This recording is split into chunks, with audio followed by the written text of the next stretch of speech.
매일 성경 묵상 나눔 4월 23일 금요일입니다. 오늘 본문은 출애굽기 10장 21절에서 29절의 말씀입니다.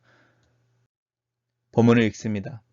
여호와께서 모세에게 이르시되 하늘을 향하여 내 손을 내밀어 애굽 땅 위에 흑암이 있게 하라. 곧 더듬을 만한 흑암이리라. 모세가 하늘을 향하여 손을 내밀매 캄캄한 흑암이 3일 동안 애굽 온 땅에 있어서 그동안은 사람들이 서로 볼 수 없으며 자기 처소에서 일어나는 자가 없으되 온 이스라엘 자손들이 거주하는 곳에는 빛이 있었더라. 바로가 모세를 불러 이르되 너희는 가서 여호와를 섬기되 너희의 양과 소는 머물러 두고 너희 어린 것들은 함께 너희와 함께 갈지니 모세가 이르되 왕이라도 우리 하나님 여호와께 드릴 제사와 번제물을 우리에게 주어야 하겠고 우리의 가축도 우리와 함께 가고 한 마리도 남길 수 없으니 이는 우리가 그 중에서 가져다가 우리 하나님 여호와를 섬길 것임이며 또 우리가 거기에 이르기까지는 어떤 것으로 여호와를 섬길 줄을 알지 못함이니이다 하나 여호와께서 바로의 마음을 완악하게 하셨으므로 그들이 보내기를 기뻐하지 아니하고 바로가 모세에게 이르되 너는 나를 떠나가고 스스로 삼가 다시 내 얼굴을 보지 말라. 내가 내 얼굴을 보는 날에는 죽으리라. 모세가 이르되 당신이 말씀하신 대로 내가 다시는 당신의 얼굴을 보지 아니하리이다. 오늘의 본문은 세 개의 단락으로 나눠져 있습니다. 애굽에 임한 흑암에 대한 흑암과 관련되어진 재앙에 대한 이야기입니다. 첫 번째 단락입니다. 첫 번째 단락은 하나님께서 모세에게 이르셔서 하늘을 향하여 손을 내밀라고 말씀하십니다. 그래야 애굽 땅에 흑암이 있는 것에 대한 이야기를 하는데 굉장히 진흙같이 어두운 흑암이었습니다. 그래서 사람들이 앞을 보지 못해서 더듬어서 그 앞을 보고 또 물건을 찾을 수 있는 그런 흑암에 대한 이야기를 합니다. 그 흑암이 3일 동안 애굽에 있었다 이렇게 말하고 또 그동안에 사람들이 서로 볼 수가 없었고 자기 처소에서 일어나 활동할 수가 없었지만 온 이스라엘 자손들이 거주하는 고센이라고 하는 그 땅에는 빛이 있었다라고 계속해서 재앙이 하나님의 백성들과 애굽의 백성들을 바로의 백성들을 구별하고 있는 모습으로 나타나고 있습니다. 단락을 요약해 보겠습니다. 저는 첫째 본문을 하나님의 말씀을 따라 모세가 손을 내밀어 애굽 땅 위를 흑암이 3일 동안 덮는다. 하지만 이스라엘 자손들이 거주하는 곳에는 빛이 있다. 이렇게 요약했습니다. 두 번째 단락입니다. 그 흑암이 3일 동안 계속되어지는 중에 바로가 모세를 불러들이는 부분입니다. 바로가 모세를 불러서 너희는 가서 여호와를 섬기라라고 애굽을 떠나는 것을 허락합니다. 하지만 조건이 있죠. 우리 어제에는 너희가 떠나는데 어린 것들은 남겨두고 떠나라 이렇게 말을 했었는데 오늘은 너희 양과 소는 머물러 두고 어린아이들은 데리고 가라 이렇게 말합니다. 계속적으로 조건부적인 출애굽을 허락하고 있는 것이죠. 그런데 모세는 이 바로에게 단호하게 거절하는 거죠. 우리가 하나님께 드릴 제사와 번제물을 오히려 왕이 우리에게 줘야 되지 않느냐. 왜냐하면 당신이 하나님의 능력을 보고 또 하나님이 참된 신이며 여호와이신 것을 네가 경험을 했으니 그 하나님께 예배할 수 있도록 우리에게 헌물을 내줘야 되지 않겠느냐라고 요구할 뿐만 아니라 우리의 가축이 함께 가고 한 마리도 남길 수 없다라고 말합니다.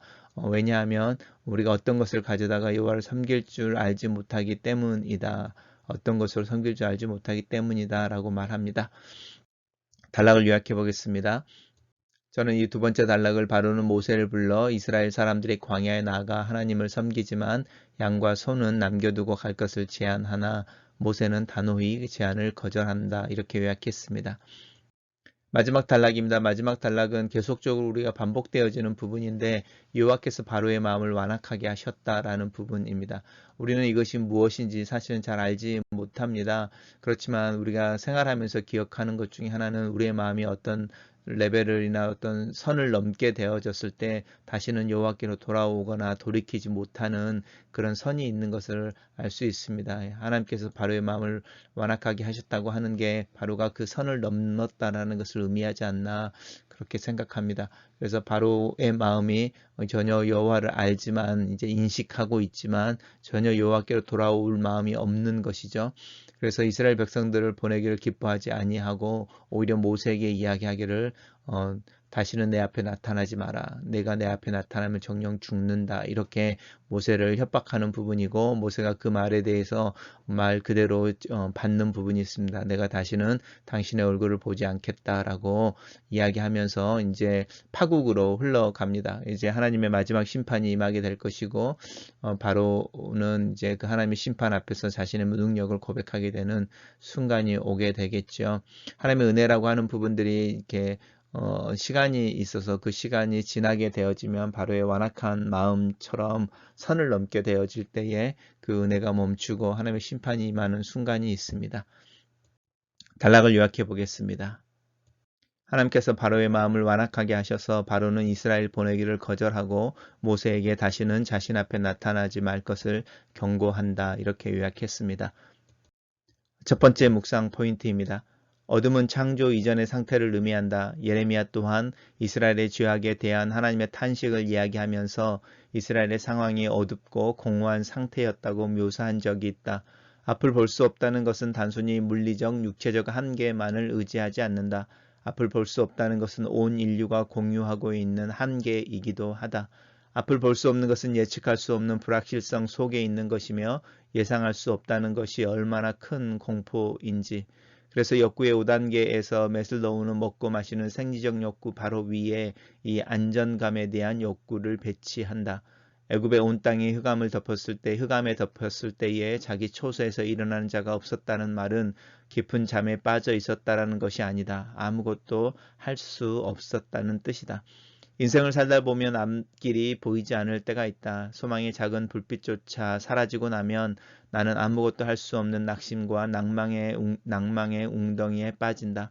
그렇지만 그리스도 안에서 하나님을 향할 때 나는 하나님의 자녀이며 내 삶은 하나님의 기대와 보호, 인도함을 받고 있다는 그 믿음의 사실을 보게 된다. 나는 이 세상의 어둠 속에 살지 않는다.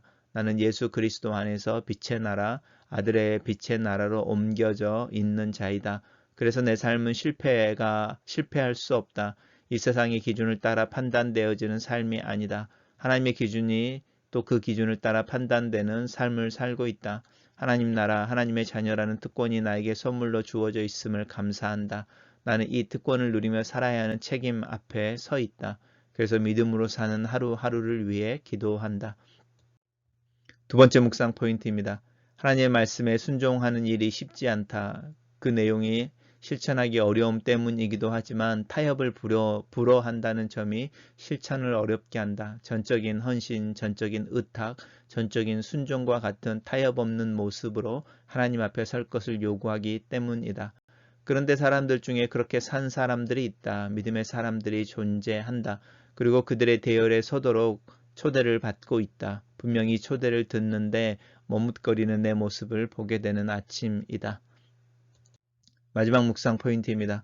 바로의 마음을 완악하게 하시는 하나님의 손을 이해하기가 쉽지는 않다. 분명 바로는 자신의 마음을 완악하게 하시는 하나님의 손을 인지하지 못하는 듯하다. 자신의 마음이 점점 좁아지고 악해지고 있다는 것을 깨달을 수 있다면 바로는 거기 어디쯤에서 멈춰 설 수 있지 않았을까? 마음이라는 것이 브레이크를 건다고 멈추는 것이 아닌 것 같다. 누구를 미워하게 되면 그 미워하는 마음이 멈추질 않는다. 질투나 분노의 불이 마음에서 일어나면 내 일상과 여유로움을 다 태워버릴 때까지 그 불길을 끌 수가 없다. 그러다 문득 어느 순간 정신이 들면 내 모습이 한없이 초라하고 작게만 여겨진다. 하나님 앞에 설 때 나는 내 자신을 낮추고 겸손하게 된다. 내 연약함을 고백하고 선을 행하지 못하는 약함을 고백한다. 그런데 이렇게 멈추고 되돌아설 수 있는 것 그 자체가 은혜임을 깨닫는다. 조금만 더 고집을 피우고 조금만 더 미루면 이런 낮은 마음을 갖기가 더 어려워진다. 정말로 돌이킬 수 없는 수준의 마음과 삶으로 전락해버린다. 나는 이 절벽 위로 난 길을 조심스럽게 걷는 여행객이다. 내 마음을 지키는 일이 쉽지 않다. 그래서 하나님의 은혜를 구한다. 내 마음을 무른 진흙처럼 유지시켜 주시기를 주님이 원하시는 모습으로 내 마음을 빚으시길 기도하는 아침이다. 글로 쓰는 기도입니다. 이 세상의 빛으로 오신 예수 그리스도를 믿고 따르는 자로 이 아침에 하나님 앞에 섭니다. 애굽에 임했던 그 흑암이 내 삶에는 그리스도 예수의 빛으로 말미암아 물러가기를 기도합니다. 하나님의 백성들이 빛에 거했던 것처럼 나 또한 그리스도 예수의 빛의 나라에 있음을 믿습니다. 나를 빛의 자녀로 오늘 하루를 살게 도와주시옵소서. 하나님의 말씀을 따라 사는 하루가 되게 하시옵소서. 이 애굽을 떠나 하나님을 섬기기 위해 기꺼이 광야로 나가는 것을 주저하지 않게 내 믿음과 마음을 붙들어 주시옵소서. 이 아침에 내 마음을 낮추고 겸손하게 하여 하나님 앞에 섭니다. 내 마음이 하나님 앞에 부드럽고 좋은 마음으로 서기를 기도합니다. 나에게 은혜의 비를 내리시고 하나님의 임재를 깊이 경험하게 하시며 내 안에 계시는 성령을 의지하여 사는 하루의 삶이 되도록 오늘 하루 나를 인도하시고 내 믿음 없음을 붙잡아 주시옵소서. 예수님 이름으로 기도합니다. 아멘.